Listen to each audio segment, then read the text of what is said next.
turn today to James chapter 5, verses 1 through 6, and a section that very much applies to our time, our day, today, the beginning of 2021. And this year things will, we will be faced with more challenges, and we need the encouragement that James also gives here. So, it reads there, "Go to now, you rich men, weep and howl for your miseries that shall come upon you. Your riches are corrupted, and your garments are moth-eaten. Your gold and silver is cankered, and the rust of them shall be a witness against you, and shall eat your flesh as it were fire. You have heaped treasure together for the last days. Behold, the hire of the laborers who have reaped down your fields, which is of you, kept back by fraud, crieth. And the cries of them which have reaped are entered into the ears of the Lord of Sabaoth. You have lived in pleasure on the earth, and been wanton. You have nourished your hearts as in the day of slaughter. You have condemned and killed the just, and he doth not resist you." It seems to be a bit out of place, this section, as we read last week that at the beginning of this epistle, where James writes that it is aimed to, or written for, the 12 tribes which are scattered abroad the Roman Empire, so the Christians of Jewish origin throughout the Roman Empire. And this section seems to be aimed at the rich oppressing Jews.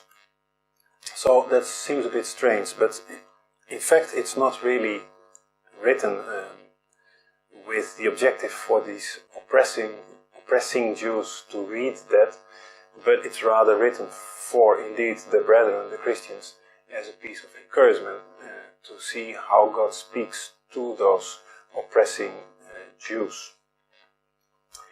They are rich and unbelieving Jews, they are non-Christian, and their objective is to maintain their status and their prosperity, and so the gospel is not helping them, so to speak, in that, and therefore they want to get rid of the oppressors, or the Christians, the Christian Jews. It fits very much our time, where we see the same. Everyone is in a way restricted and oppressed, you can say, but it is especially, first of all, the true Bible-believing Christians that will be targeted and most severely. Why? Because they will make certain choices that are not in line with the global agenda. The Romans were they used existing power structures and hierarchies to maintain their empire. They did not do away with all the existing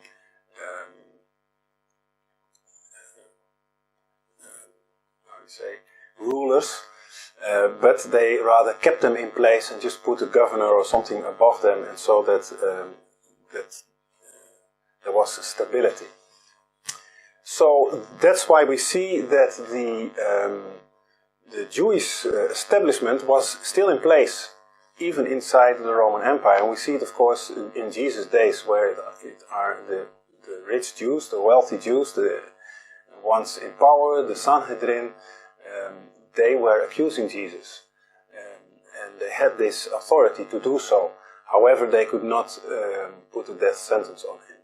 There was their limitation. So for that reason, they had to turn to Pilate, to the governor, the Roman governor. But this is how it worked, and we see also in Jesus' days there is still King Herod. So all these rulers, they were in place, but there was just a Roman government over them. And we see very much the same today. We see that a global agenda is unfolding and it is being executed not by some globalist force, it's being executed by local law enforcement, by mayors, by governors, by maybe senators or governors, all these kind of things.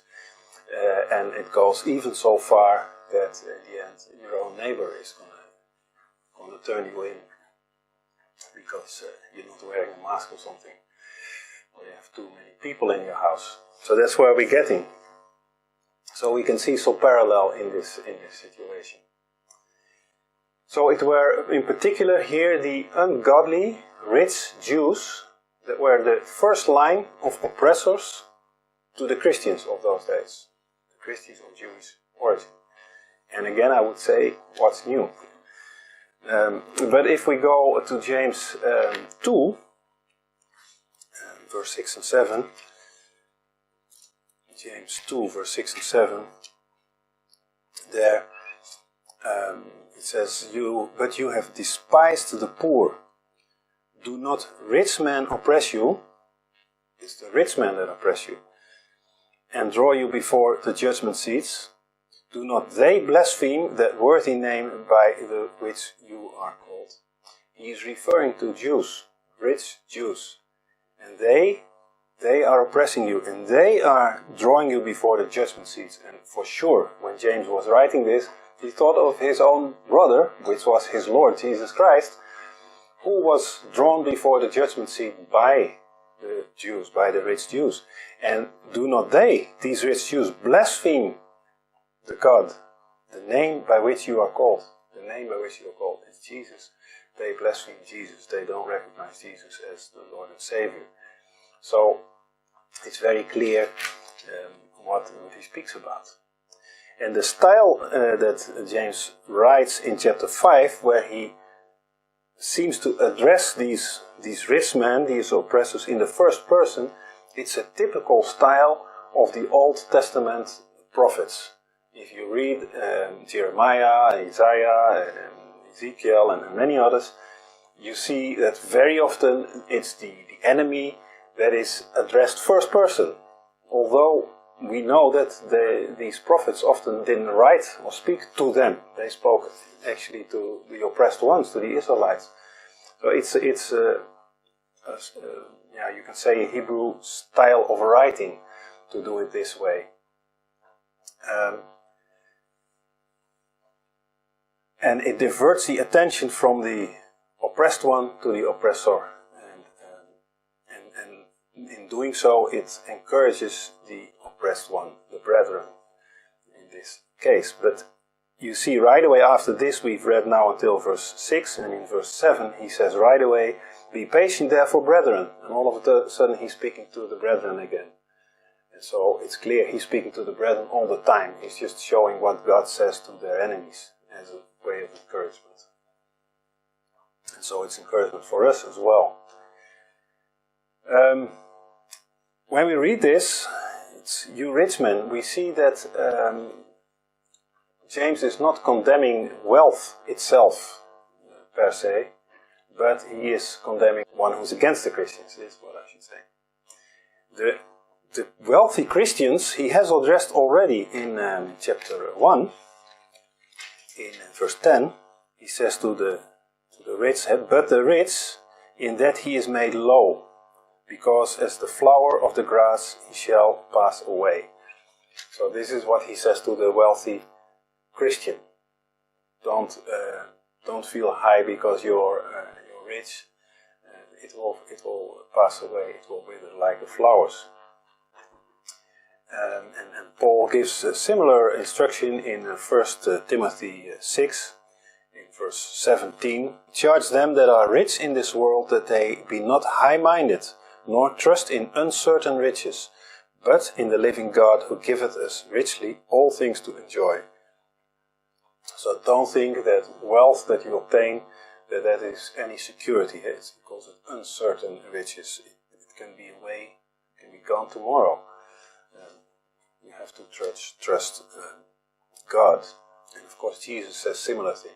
It's harder for a rich man to enter the kingdom of God than for a camel to go to the eye of the needle. So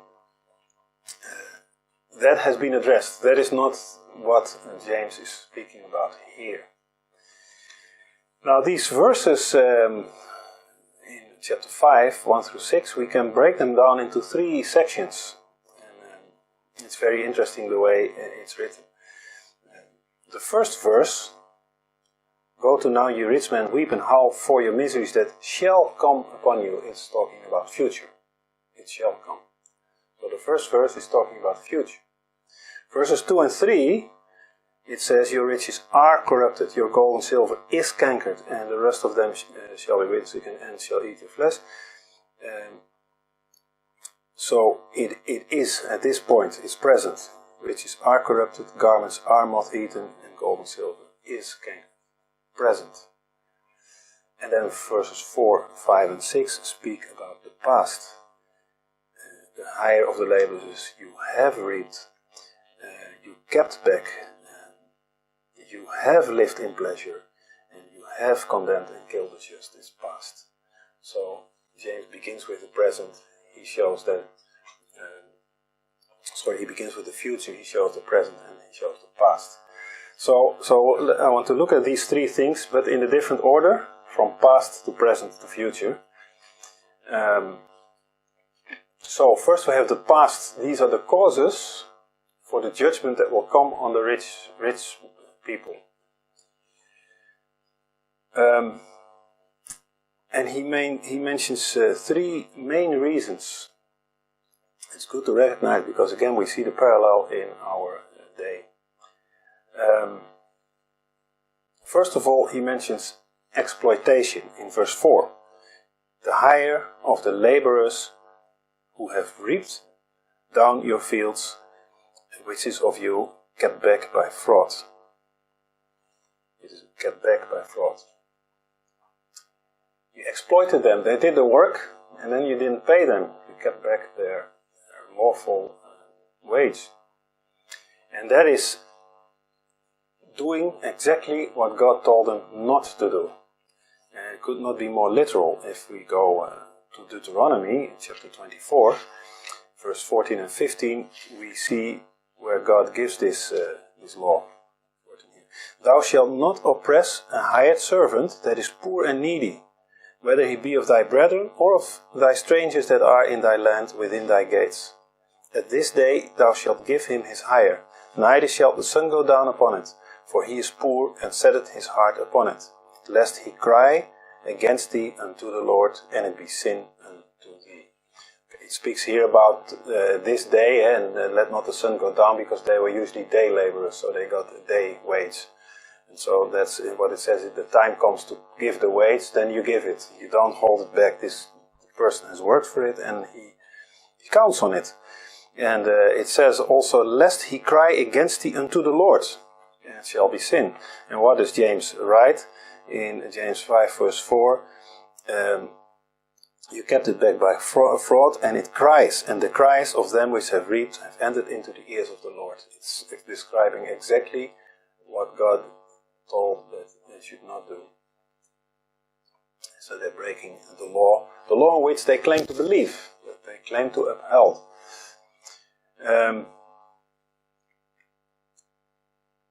The victim's cries are heard by the Lord, and it is reckoned the oppressor as sin. And it says then, the ears of the Lord of Sabaoth. And this word is, we don't read it much in the Bible, and it's curious that it is here in this form, but it's also good that it's not translated, because other translations just write the Lord of Hosts. But King James did not translate it, and it's good in a way, because it shows again who is he addressing. What is Sabaoth? I wrote it down. It's obviously it's Greek. Sabaoth. It means host or armies. But the original word is not Greek. It's actually a Hebrew word. The Hebrew word is Tzabah, so it's a very similar word, obviously. which means army or war or warfare. So it's the Lord of Hosts. This is a term, the Lord of Hosts, that we find all throughout the Old Testament. It is a very familiar term. And this is the point. He is writing about these Jews that hold on to the law. They say with their mouth, although it just proves that they break the law all the time. But this term, again, it refers to the Old Testament, to the law, to those that claim to live by the law, and at the same time break it all the time. So this is exploitation. This is the first reason for that has happened in the past and that will cause judgment in the future. We see the same throughout history, but certainly also today. There is controlled devaluation of currencies.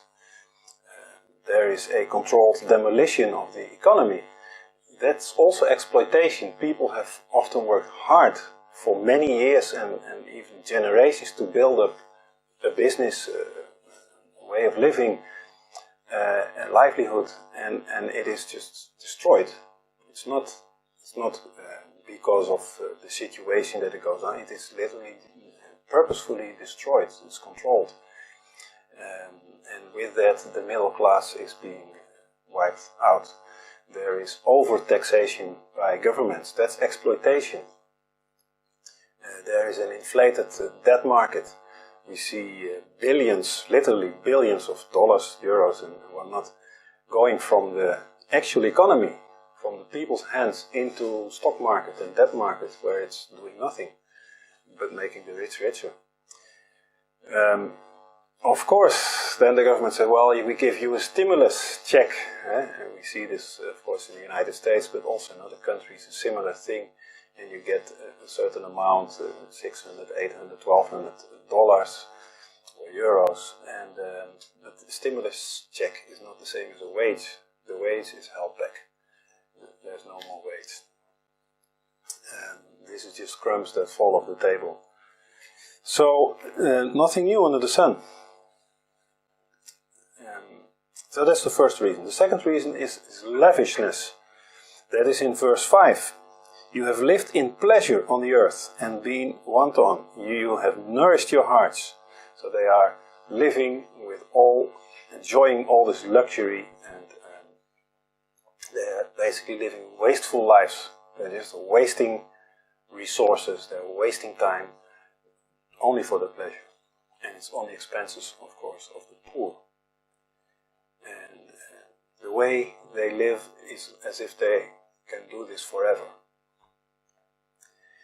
But he says then, as in the day of slaughter, it's very much like the pigs that are rolling around in the dirt and the food and everything, and they're eating in it and rolling around in it, not realizing that by that they get more fat and they're only more suitable for slaughter. And that is exactly what happens here. Peter puts this also in words in 2 Peter 2, verse 12. He gives it also very graphic. But these as natural brute beasts, made to be taken and destroyed, speak evil of the things that they understand not, and shall utterly perish in their own corruption. They perish in their own corruption. They don't realize that they create their own downfall, and every day they continue, they make it worse. Now, if you think of this exploitation and this lavishness, it is very much happening today. If you look only at the first 3 months of the so-called pandemic last year, from March to June, so this is when it began in the West, the first 3 months only, for example, Jeff Bezos from Amazon, he gained $48 billion he added to his wealth.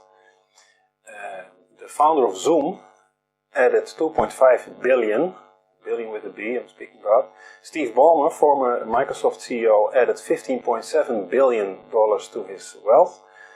Sheldon Adelson, who is Jewish name by the way, but he's in the casino business. He added 5 billion to his wealth. Elon Musk 17.2 billion. And the list goes on. The total of all the billionaires in the US added a total of $637 billion to their wealth in only those 3 months. This was just the beginning. Afterwards, these numbers have more than doubled. Meanwhile, in the same period, 40 million people lost their jobs in the United States. And the stocks went up. So you see there is a big discrepancy here. It doesn't go disconnect. Now I'm not comparing any of these people with the oppressing Jews necessarily, but it shows that the same game is going on. There are some that get richer. They are living lavish, wasteful lives on the expense of others, because all this money comes from somewhere. Someone else is losing it if these billionaires are gaining it. It's obvious. And I had to think of the dollar bill, which says, "In God we trust." Well, it doesn't specify which God, but there are many clues actually which God they mean. But in reality, it should say, "In gold we trust," because they trust in their wealth. And this is this insecure wealth that Paul also speaks about. It's very bad to trust in that, because it will be worthless actually tomorrow. So that's the second reason. The third reason is cruelty. Cruelty. So we have exploitation, we have lavishness, and then we have cruelty. That's in verse 6. You have condemned and killed the just. These oppressors, they do not regard the lives of the ones they oppress. They don't care about those lives. And they do not shy away from murder. Whether it be assassinations, whether it be different means of depopulation, they do not shy away from this, as long as they can continue their lavish and wasteful lives. They are not just killing anybody, but the just, James, right? That's the first target, the just. You first go after those that, in your eyes, are the easy targets. And for sure, when James was writing this, he thought of Jesus, his Lord, but also his brother. He was also the one he grew up with, he played with, he debated with, they ate together, they spent much time together as brothers. So these emotions were for sure also in his heart. But he knew very well this was not an incident. Otherwise he would not have put it in here in this epistle. This was what was happening all over. It was common practice. We know it. We see it in the actions of Paul, or Saul in his proper Hebrew name. Paul was doing exactly that. He was one of these rich Jews. He was going after the Christians. This was the target. He was there when Stephen got stoned. He was the prime witness there to testify of this. He was on his way to Damascus to go after the Christians and to get them into before the judgment seats. This was what he and others were doing. So we know that it was not a unique case, Jesus. He was the first, of course, and the others were his followers. And even James himself would have the same fate.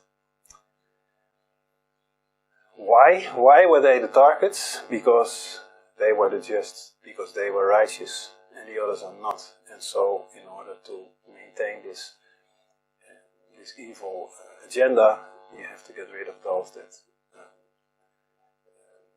potentially might expose you.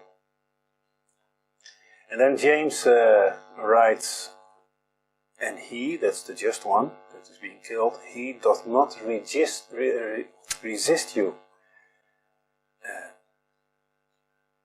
That's an interesting statement. So, the righteous man endures in meekness.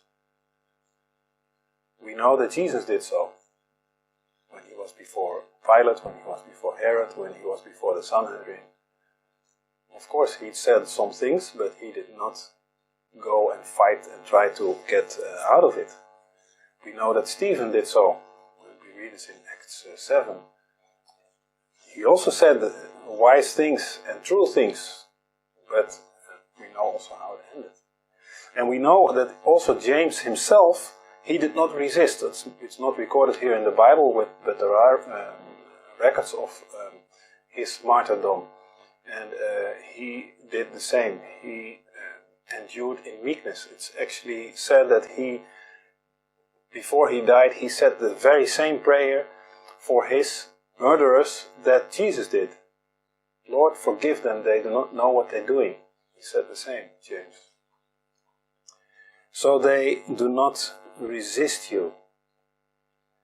And then because of that, the oppressors, the murderers, they think these are easy targets. These are the weak sheep. We can just take them out, and they do not even resist us, and they do not realize that by that they increase their guilt. They increase their guilt. So these are all the past things that have happened. Of course, they're still going on. But this is the past accumulation of guilt. And then there is the present beginnings of judgment, because it's already visible if you have eyes to see. And so that is in verse 2 and 3. Your riches are corrupted, your garments are moth-eaten, your silver is cankered. It's already the case. Maybe you don't see it, but it's so. So we have these three things. And this has very much to do with the law of retribution that we find often in the Bible. In popular language, they say what goes around comes around. Or the other way around. But it doesn't matter. So it's not karma, but for sure, as James describes here, they are heaping up their own punishment. So he says first, your riches are corrupted. Why are they corrupted? Because they are big numbers in their bank accounts, and they have private jets and big houses and whatnot. How is it corrupted? Because of the way it's obtained. It's obtained through fraud. Yeah?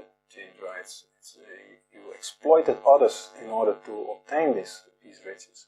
So it's already corrupted while it's in your hands. It is not used for the needy. It's not used for those that actually deserve it. And in biblical days it was often even different. It was not only gold and silver and valuable assets like that, but it was often also grain and fruits, things that could be eaten, and they were just stored up in warehouses instead of being given to the people. People could buy them, but they didn't have the money. And so they were literally rotting away in the warehouses instead of being used for the hungry. And so this is what I illustrated before, what we see happening today. Billions are being sucked out of the economy and pumped into stock and debt market, where it's only making the rich richer and giving them more power, but it's doing no good to the people who really need it. And so this is corrupted. It's corrupted wealth.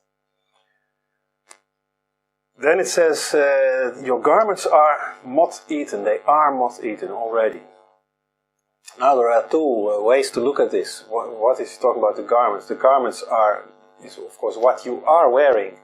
So the rich, they have more clothes, so to speak, than they can wear. If they would change every day, they would still not. They would still have more than is necessary. So they do not clothe those that are actually poor and naked. They are clothing themselves, and they have so much that it's even being moth-eaten because they do not have the time to wear everything. But another way to think of it is the garment that belongs to a certain office.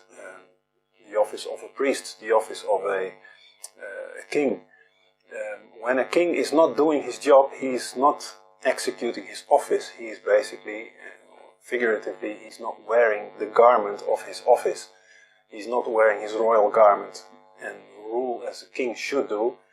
The royal garment is being moth-eaten while it's hanging in the wardrobe, and he's just playing golf or having a nice vacation on some tropical island or whatever it may be. So this applies to the rulers, to the judges that are not judging righteously, but they are corrupt. Their garment, their robe, the judge's robe, is moth-eaten.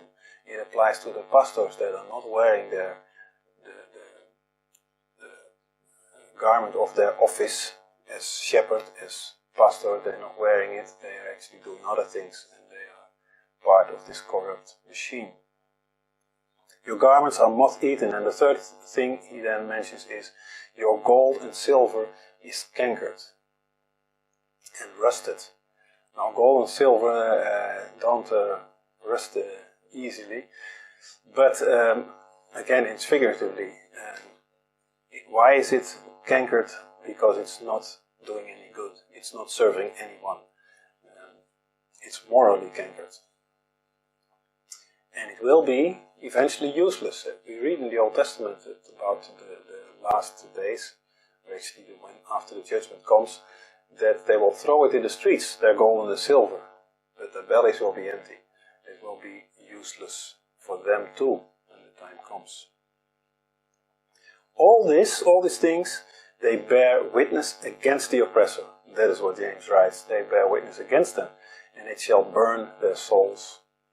It's all heaped up for the last days. It's an interesting remark that he says. It's heaped up for the last days. So he gives it also there a specific time slot. Of course, it's from all times. Power is always being misused. There's always been exploitation, etc. But this will especially heap up for the last days. Like many things, we see an exponential growth in these things. The scale of exploitation that we see today has never happened before in the history of mankind. Well, simply because there never were so many people, but it has never happened on a global scale. So what we see now is really unique, and it is unique because it's nearing the finish. The eclipse of it before the coming of the Lord. That's when the catastrophe will hit, and that's when all this will turn against them, and it will become instruments of wrath. And that brings us to the third thing, and that's the future fulfillment. So we've seen the past, the present, and then you get the future fulfillment, and that's in verse 1. That's actually where James begins with. It's a very stark warning. It's also very targeted. He says, you rich people. It's about them. And again, the epistle is not written to them. It's written to the oppressed ones. So it's for us. It's for the brethren. And it's for us to be encouraged that those that oppress, that their end will not be well. He said, start weeping and howling, because your miseries, they shall come upon you. It's a very similar warning that Jesus gives in Luke chapter 6, verse 24. But woe unto you that are rich, for you have received your consolation.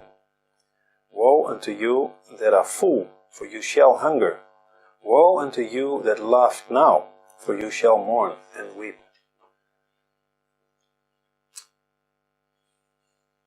Strong words, but this is what it will, how it will end.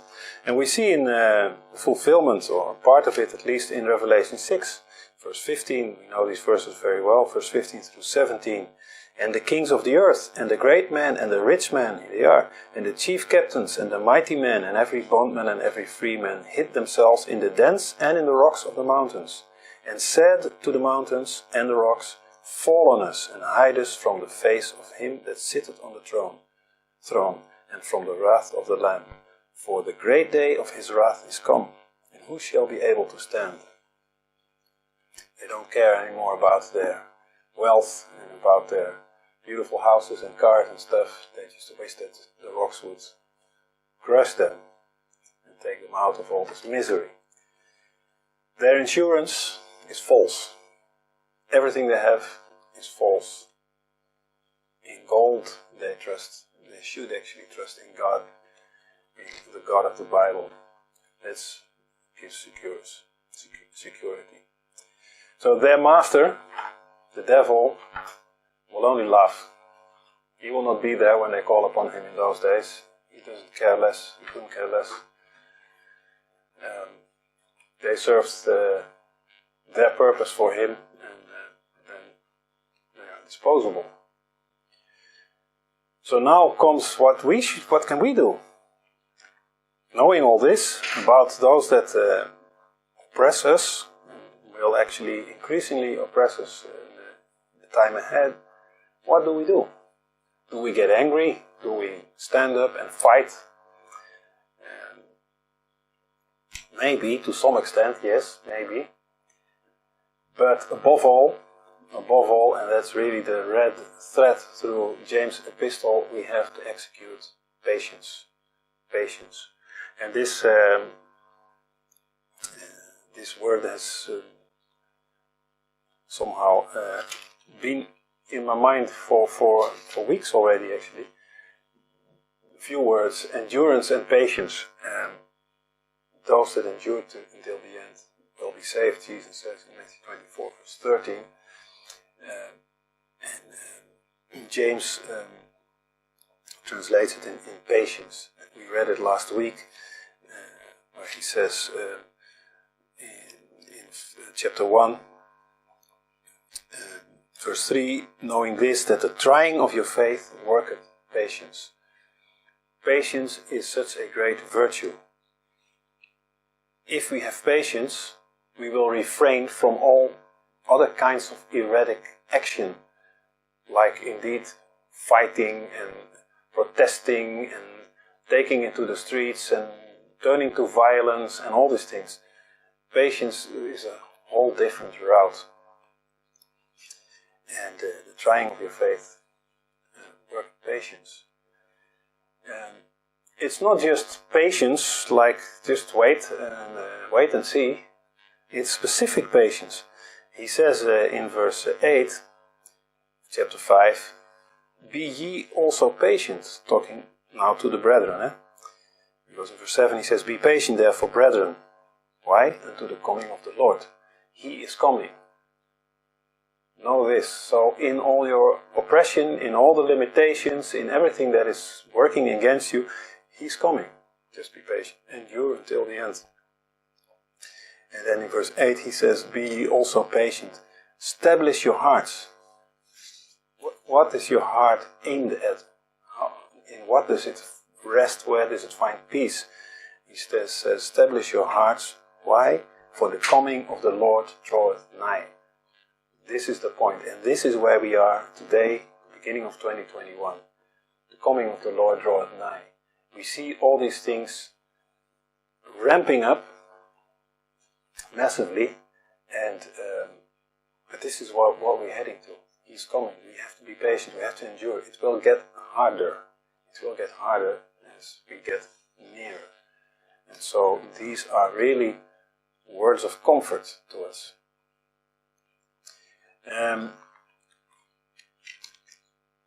If it was so that we should go and fight and try to take this whole system down, would be the first time in history, would be complete radical change of everything. But and it will happen, but it will happen after Jesus returns and not before. And Jesus said to his disciples, "My kingdom is not of this world. If it were, my disciples would be fighting." And that's the whole point, which means don't do this. Don't go fighting. It's not of this world. It will come when He sets foot again on the earth. I want to end with some words from King David that he wrote in Psalms, specifically Psalm 73 and Psalms 37. Because nothing new under the sun, he was dealing with the same things. The wicked ones that were doing well, that were prospering. And again, it can be so discouraging to see how everything works out for them and nothing works out for us. Well, it's not always so black and white, but sometimes it is. But he gives also this encouragement. In Psalm 73, I just take out a few verses, verse 3. For I was envious at the foolish, when I saw the prosperity of the wicked. Now, it's interesting that the prosperity is linked to the wicked and the foolish. And it's often so, actually. Because they prosper because of this fraud, because they take it from others, and that makes them wicked. And so then in verse 5, they are not in trouble as other men, neither are they plagued like other men. Interesting. You can think of it different ways, that they are not plagued, they are not suffering a plague. Verse 7, their eyes stand out with fatness, they have more than heart could wish. They are corrupt and speak wickedly concerning oppression. It is, they speak loftily. They are oppressing and they actually speak wickedly about it. That's their game. Verse 12, behold, these are the ungodly who prosper in the world. They increase in riches. This is exactly what James speaks about. These are the ungodly Jews. They call themselves godly men, but you see, God writes this in the law and they do exactly the opposite. And in verse 19, how are they brought into desolation? As in a moment, they are utterly consumed with terrors. And then I want to go to Psalm 37. Fret not thyself because of evildoers, neither be thou envious against the workers of iniquity. For they shall soon be cut down like the grass, and wither as the green herb. Verse 7.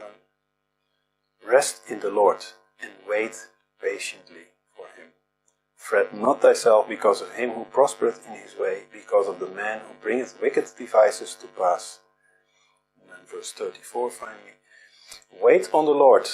You need patience. Wait on the Lord. And keep his way. And he shall exalt thee to inherit the land.